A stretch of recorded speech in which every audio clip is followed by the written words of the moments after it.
What's going on YouTube? Username Kite562 here of Kite562 Books and Manga Reviews with another episode for you all of Tentacle Tales of Terror. Now today's episode is episode 47, The Call of Cthulhu. So sit back and relax and listen to my thoughts as I share with you my experiences and thoughts about The Call of Cthulhu by H.P. Lovecraft. Now, be sure to leave a like, comment, subscribe if you enjoy the content on this channel. Episodes of Tentacle Tales of Terror will be every Tuesday at a weekly basis of every month at 4 p.m. to the best of my ability. So sit back and relax and listen to what I have to say about The Call of Cthulhu by H.P. Lovecraft. So, for the plot, a great nephew is investigating the left behind belongings of his late great-uncle, who was a great university professor and explorer. However, during his last voyage, he came across an unimaginable discovery that has dire emergency energies attached to it. And I have to say, my favorite quote for the first one is, "We live on a placid island of ignorance in the midst of Black Sea's infinity,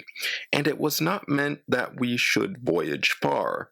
The Call of Cthulhu, Chapter 1, The Horror in Clay. Now, this was on page 381, and I should, say here that the story is only a 3-chapter story of, 3 different perspectives, but I have to say it was a really enjoyable experience. So, for the first side note though, this story sounds like an early take on John Carpenter's The Thing, which I find really surprising with the scene describing Henry Anthony Wilcox on page 384. It also seems that the main character's great-uncle was a professor and explorer, like I stated above, of high regards, who passed away at 92 suddenly. What kind of toll was put on the man is my question here. Who knows? Read The Call of Cthulhu to find out.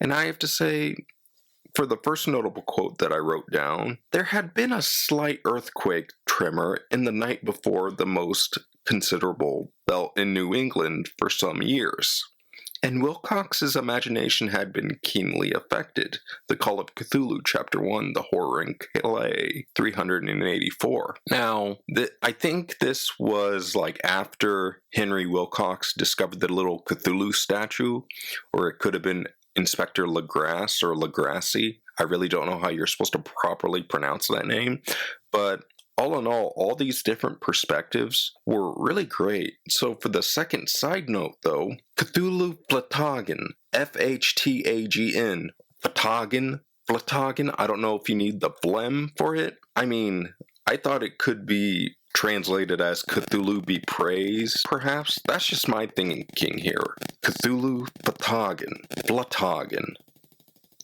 I might get it right, I might get it wrong, I don't know. It's just, these words aren't supposed to be spoken by the human tongue anyway, so what the heck. Oh.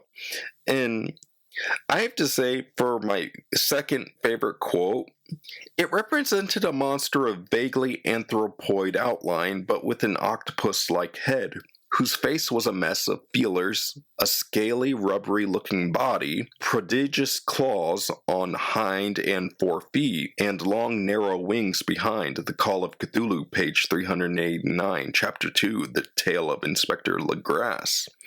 And so for side note number 3, that is not dead which can eternal lie, and with strange aeons even death may die.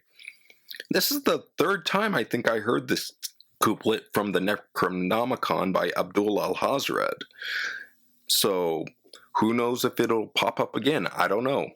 So, for my final thoughts, all 3 chapters felt like 3 different episodes in an anthology series, which the mystery of Cthulhu connects them all. Yet, this is another favorite Lovecraft story of mine, and I can see why it's so popular with people. However, I do wonder how Mr. Lovecraft would react to all of the memorabilia that has been made of Cthulhu in the year of 2024. I think he'd be kind of amused and intrigued, but let me know down in the comments below what you think. I'm Kite562 signing out of Kite562 Books and Manga Reviews. I cannot talk today. A little bit of a tongue-tied. So, leave a like, comment, subscribe if you enjoy the content on this channel. I'm Kite562 signing out, and as always, I hope you have a wonderful day, everybody. Later.